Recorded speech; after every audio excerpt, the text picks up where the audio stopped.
Pourquoi Paris redoute-t-il aujourd'hui 3 jeunes militaires venus du Sahel? Ibrahim Traoré du Burkina Faso, Assimi Goïta du Mali, Abdourahmane Tchiani du Niger. 3 hommes, 3 pays, une même alliance, l'AES. Ensemble, ils osent dire non à la France, non aux bases militaires étrangères, non à la dépendance. Mais pourquoi ces leaders effrayent autant l'Élysée? Et surtout, que veulent-ils vraiment pour l'Afrique? Accrochez-vous, car la réponse change le futur du continent. Bonjour à toutes et à tous, bienvenue sur Afro-Route et Reality. Moi c'est Clarisse Africana et sur cette chaîne, on va au-delà des apparences pour explorer la politique, la culture et les leaders africains. Pas de sensationnalisme. Pas de haine. Juste du contexte, de la clarté, et des voix qu'on préfère souvent faire taire.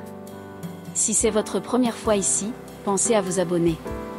Et si vous croyez en une Afrique forte, unie, et qui raconte sa propre histoire, vous êtes au bon endroit. Mais d'où viennent ces 3 leaders qui font trembler Paris? Le Burkina Faso, dirigé par le capitaine Ibrahim Traoré, un jeune officier de seulement 37 ans, arrivé au pouvoir après un coup d'État en 2022. Sa mission déclarée? Libérer son pays des attaques terroristes et tourner la page de la dépendance française. Le Mali, avec Assimi Goïta. Il a pris le pouvoir en 2021, après 2 coups d'État successifs, face à une élite accusée d'être trop proche de l'ancienne puissance coloniale. Depuis, il s'est rapproché de nouveaux partenaires comme la Russie, et a exigé le départ des forces françaises. Le Niger, avec Abdourahmane Tchiani. Il a renversé le président Bazoum en 2023, dénonçant la mainmise étrangère et la faillite sécuritaire malgré la présence de milliers de soldats français et américains. 3 parcours différents, mais une réalité commune. Leurs pays, tous membres du Sahel, sont parmi les plus touchés par l'insécurité, la pauvreté et l'ingérence étrangère. Alors la question se pose. Ces coups d'État sont-ils de simples prises de pouvoir militaire? Ou bien une nouvelle forme de révolte contre le néocolonialisme? Dans le prochain segment, on va découvrir ce que chacun d'eux propose réellement, et pourquoi leurs choix font frissonner Paris.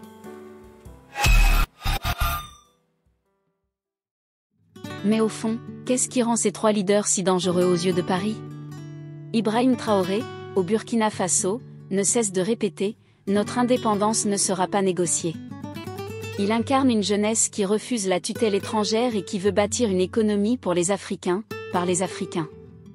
Assimi Goïta, au Mali, a posé un acte symbolique puissant, il a expulsé les forces françaises du pays et a rompu les accords militaires hérités de la France-Afrique. Son message est clair, plus jamais une armée étrangère ne décidera pour nous. Et enfin, Abdourahmane Tchiani, au Niger, son coup d'État a frappé la France en plein cœur. Pourquoi? Parce que le Niger est le fournisseur clé de l'uranium qui alimente les centrales nucléaires françaises.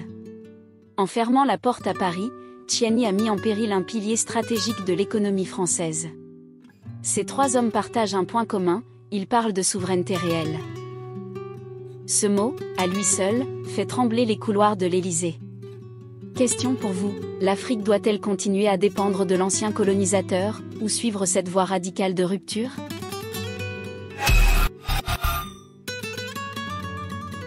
Mais ce ne sont pas que des discours. Ces leaders ont posé des actes que Paris n'oubliera pas. Au Burkina Faso, Ibrahim Traoré a rompu l'accord militaire avec la France et a exigé le départ immédiat des soldats français. Un geste que très peu de chefs d'État africains avaient osé avant lui. Au Mali, Assimi Goïta a non seulement expulsé les troupes françaises, mais il a aussi dénoncé les accords coloniaux qui plaçaient Bamako sous influence étrangère. Il a choisi de se tourner vers de nouveaux partenaires, affirmant que le Mali appartient aux Maliens. Et au Niger, Abdourahmane Tchiani a suspendu les exportations d'uranium vers la France, privant ainsi Paris d'une ressource vitale pour son énergie nucléaire. Ce fut un choc économique et stratégique pour l'Hexagone. Mais ce n'est pas tout. Ensemble, ces pays ont créé une alliance, l'AES, l'Alliance des États du Sahel. Une alliance militaire et politique qui marque une rupture totale avec la France-Afrique. Jamais auparavant Paris n'avait vu un bloc de nations africaines se dresser ainsi, d'une seule voix, pour dire « non, assez ». Question, Cette union du Sahel est-elle le début d'une nouvelle Afrique libre, ou une étincelle que la France tentera d'éteindre?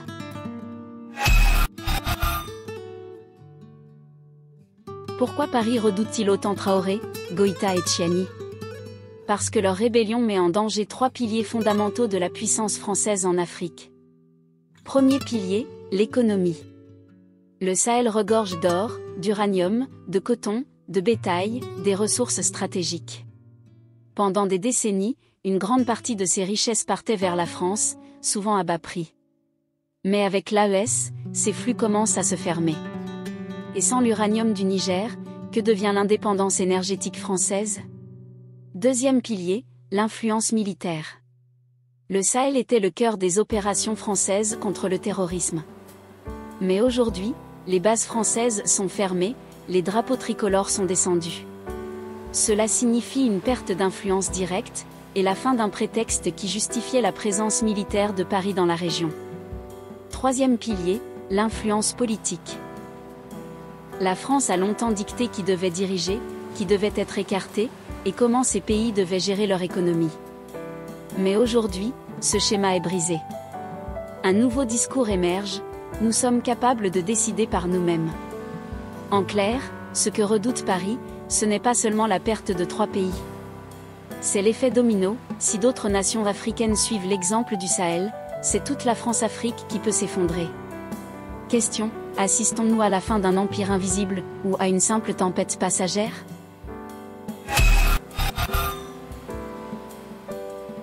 Alors, que nous réserve l'avenir? L'alliance Traoré-Goïta-Tchiani peut-elle vraiment ouvrir la voie à une Afrique libre? Certains y voient l'aube d'une nouvelle ère. Une Afrique qui contrôle ses richesses, qui décide de ses alliances, qui se défait des chaînes coloniales.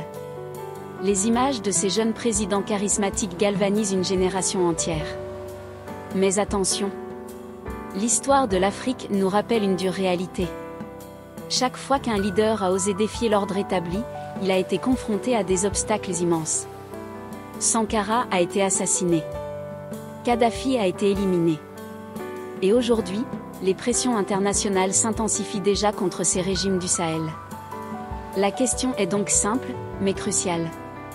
L'Afrique est-elle prête à payer le prix de sa liberté? Le futur reste incertain. Soit l'AES devient un modèle qui inspire d'autres nations, soit il est étouffé avant même d'avoir grandi.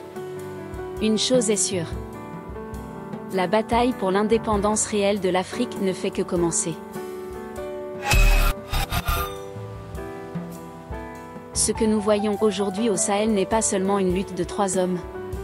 C'est le cri d'un continent entier. Ibrahim Traoré, Assimi Goïta et Abdourahmane Tchiani ne sont pas parfaits. Mais ils ont osé dire non là où tant d'autres ont courbé l'échine. La France les redoute, non pas parce qu'ils sont puissants seuls, mais parce qu'ils réveillent un rêve collectif. Celui d'une Afrique souveraine, digne et unie. Alors, frères et sœurs, la vraie question est: sommes-nous prêts, nous Africains, à défendre ce rêve jusqu'au bout? Car l'avenir de l'Afrique ne se décidera pas à Paris, à Washington ou à Bruxelles. Il se décidera ici, chez nous, dans nos cœurs, dans nos choix, dans notre unité.